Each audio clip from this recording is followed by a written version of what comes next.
자, 어제부터 여의도 국회에서는 이 대정부 질문이 시작이 됐죠. 어제는 정치, 외교, 통일, 안보 분야에 대한 질의가 있었고 오늘은 오후 2시부터 경제 분야에 대한 대정부 질문이 이어집니다. 스케줄이 대략 이러합니다.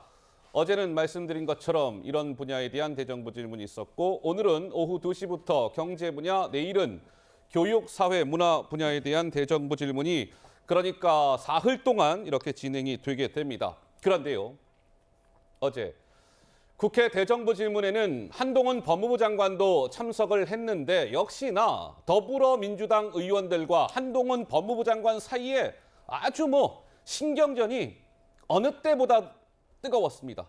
특히 민주당의 박용진 의원이 한동훈 장관을 상대로 강하게 날을 세웠는데 글쎄요, 어제 상황이 준비되어 있습니다. 먼저 영상으로 만나보시죠.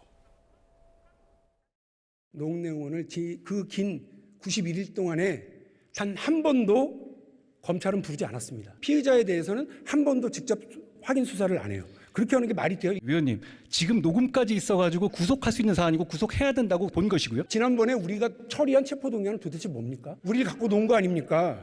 이재명 겨냥한 사전예행 연습용 국회 간부기로 활용된 입법부 농락 사건이라고 저는 이야기할 수밖에 없습니다.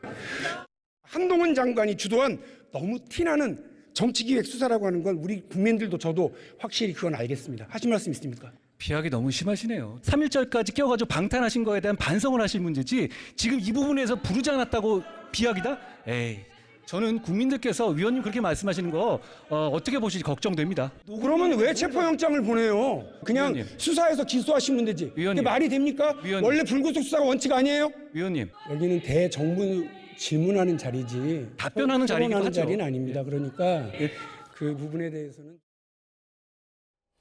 네, 불꽃 튀는 신경전이라고 해야 될까요? 박용진 의원은 이재명을 겨냥한 사전 예행 연습용이었다. 민주당 노웅래 의원에 대한 검찰의 구속영장 청구 또 그에 따른 국회 본회의에서 체포동의안이 표결에 붙여지고 이런 것과 관련해서 이재명을 겨냥한 사전 예행 연습용 아닙니까? 국회를 간보기로 활용된 한 장관이 지휘한 입법부 농락 사건이다. 한동훈 장관은 얘기 도중에 에이 이러면서요. 나름의 주장을 또 펴니다. 의원님 비하기 심하세요. 3.1절 공휴일인데 3.1절까지 껴서 임시국회 열어가지고 방탄한 거에 대해 반성을 먼저 하셔야 되지 않겠습니까? 국민들이 어떻게 보실지 걱정됩니다. 김종인 의원님, 어제 저 영상은 굉장히 지금 누리꾼들 사이에서도 좀 화제가 되고 있던데 어떻게 좀 보셨습니까? 우리 김종인 위원장께서는? 제가 보기에는 그 민주당 의원들 사이에서는 네. 한동훈 장관에 대한 컴플렉스 같은 게 있는 것 같아요. 컴플렉스? 강박관념. 그러니까 그동안에 이제 어떻게 해서든지 내가 한동훈을 한번 꺾어보겠다. 꺾어보면 내가 스타가 된다. 예. 라는 그런 생각들을 다 하고 계신 것 같아요. 근데 그러다 보니까 무리수를 둬서 잠시 뒤에 저희가 하겠지만 김병주 의원 같은 경우는 도대체 이게 무슨 국회의원 질문이냐라는 지탄을 받을 그런 내용들도 또 얘기하시기도 했는데 그런데 저 두 분 박용진 의원과 그 한동훈 장관의 어제 저 설전은 정말 할만했다, 볼만했다라는 생각이 듭니다. 왜냐하면 박용진 의원으로서는 얼마든지 그런 주장할 수 있거든요.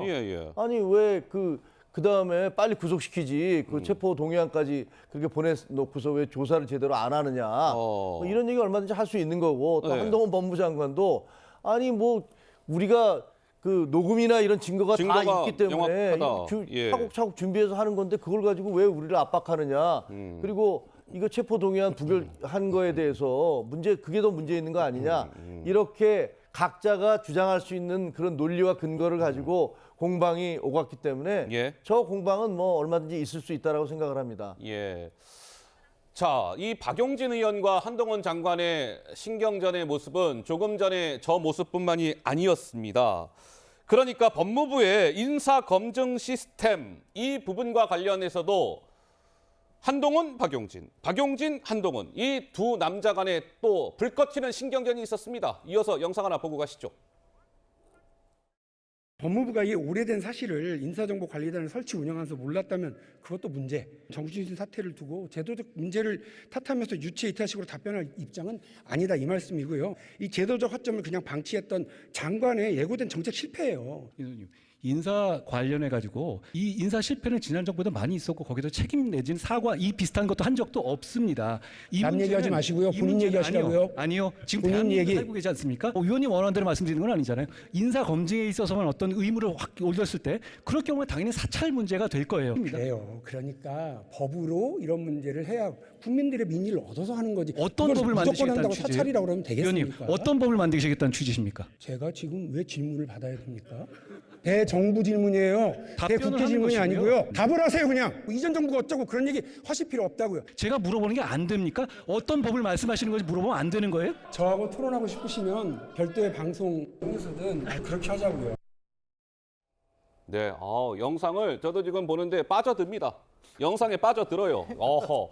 자, 우리 복귀한 영자께서는 어떻습니까? 저 두 분이요. 근데 한동훈 장관하고 박용진 의원이 저도 몰랐는데 두 분이 말을 처음 섞어보는 거랍니다.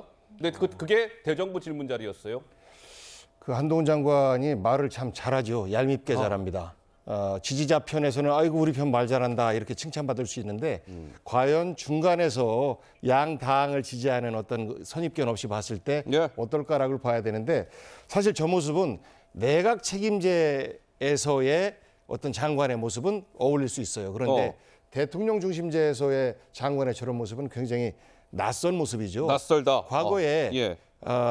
문재인 정부 시절에 당시 기재부 장관에게 김은혜 현 수석이 의원일 때 대정부 질문하다가 의원님 하면서 질문을 그 기재부 장관이 했어요. 그러니까 소리를 질러가면서 왜 저한테 질문하십니까? 저랑 자리 바꾸실까요? 이랬던 그 화제된 영상이 있었는데 예. 그 대통령 중심제에서 장관, 국무위원들은요 국민을 대신해서 묻는 국회의원들의 질문에 그리고 그 질문이나 어떤 생각이 자신과 많이 다르다 할지라도 예. 그것을 겸허하게 받아들이는 이런 겸손한 모습을 보이면 좋을 텐데 알겠습니다. 이렇게 계속해서 대립하는 모습들은 그닥 좋아 보이지 않고 특히나 예. 인사검증 관련해서 지난 정부도 그랬다라고 하면 문재인 정부가 낙하산 정부 많았다. 왜 박근혜 정부 때 낙하산 정부 많다고 낙하산 인사 많다고 비판해놓고 너네도 많느냐라는 비판 사실 자유스럽지 못하잖아요. 예, 그런데 한동훈 장관이 전 정부도 그랬지 않습니까? 라고 하면 공정하게 그리고 낙하산 없다라고 말씀하셨던 대통령의 후보 시절 말씀을 부정하는 것이라 저는 조금 저런 부분은 조심하겠습니다. 예, 이렇게 좀 답변했으면 좋겠어요. 자, 그런데 어저께 저렇게 대정부 질문에서 좀 맞붙었던 두 사람, 그 가운데 박용진 의원이 오늘 아침에 라디오 방송에 출연을 했더라고요, 마침. 그러니까 진행자가 당연히 물어봤을 거 아니겠습니까? 어제 한동훈 장관하고 대정부 질문을 했는데 좀 뭐 느낌이 어떠하셨습니까? 라는 취지의 질문을 던지자 박용진 의원이 이렇게 답했습니다. 한번 들어보실까요? 처음 하여간 말을 섞어봤고요. 보면 답변의 핵심 요지는 다 피해 나가고 대정부 질문의 장을 그냥 말싸움장으로 인식하는 것 같더라고요. 그렇게 하는 것 같습니까? 비아냥 거리죠. 깐죽깐죽. 다른 상대에 대한 기본적인 존중이나 이런 것들은 별로 좀 없어 보이고 그냥 단순히 그 말싸움 그 순간에서 지지 않으려고 하는 순간만 모면하려고 하는 태도가 보이던데 적어도 이제 정치를 하려고 한다거나 혹은 국무위원으로서 국민들 앞에 가는 자세로서는 좀 적절치는 않으신 것 같아요. 김연아 의원님, 박용진 의원은 굉장히 쓴소리를 했어요. 말싸움하려고 한동훈 장관이 국회에 나오는 것 같다. 내가 사석에서 만나면 한 장관한테 그러지 마시오. 조언을 해주고 싶은 마음이다. 이렇게 얘기했습니다. 그래서 박용진 의원은 70년대 정치인입니다. 허허, 한동훈 예. 장관님도 보니까 제가 73년생이시더라고요. 73년생입니다. 그리고 박용진 의원 71년생. 2살 형이군요. 좀 다른 그 고루한 정치인들의 모습보다는 좀 참신한 모습을 기대했는데 예. 글쎄요, 어제 저 두 분의 말씀은 뭐 막상막하였다고 저는 생각이 되고요. 막상막하. 네. 예. 그리고 이제 과거에 우리가 대정부질이라고 하면 국회의원들이 좀 언성을 높이고 국무위원들은 변명을 일색하거나 아니면 뭐 모르쇠? 동문서답하는 걸로 갔었는데 저는 어제 나름대로 대화가 되는 대정부 질의였다고 생각이 됩니다. 이렇게 막 윽박만 지르고 막 이러는 게 아니고 예, 그래도 좀 엉뚱하게- 대화가 되는 네, 질의응답이었다. 네. 특히 이제 예. 저는 인사검증과 관련해서 한동훈 장관의 말도 좀 글쎄요 받아치는 과정에서 국무위원으로서 국회의원이 약간 불쾌감을 느낄 수는 있었겠지만 저는 굉장히 적절한 지적이었다고 보고 있는데요. 예. 인사 실패 많이 있었죠. 그런데 인사를 실패하고 난 이후에 우리가 어떤 법 개정을 했느냐 했느냐에 대해서는 사실은 그 어떤 정권도 책임 있는 모습을 보여주지 못했고 내로남불, 남 탓하기에 일방적이었습니다. 그래서 어제 저는 그런 측면에서 좀 새로운 모습을 보여줬다고 생각이 되는데 이제 좀 대정부 질문이 좀 바뀌어야 될 것 같아요. 어떻게요? 건설적인 대안을 만들어내는 서로의 대화. 일방적으로 질문하고 뭐 윽박지르는 것이 아니라 건설적인 대안을 만들어가는 과정으로 좀 만들어갔으면 좋겠는데 글쎄 이 70년대의 국무위원과 정치인들이 좀 새로운 풍토를 만들었으면 좋겠다라는 생각이 드는데 이래저는 글쎄요 무승부였던 것 같습니다. 무승부. 뭐 이게 뭐 승부로 따질 문제인지는 모르겠으나 어쨌든 굉장히 그래도 좀 건설적인 모습을 보여준 것 같다. 뭐 이런 말씀이신 것 같습니다.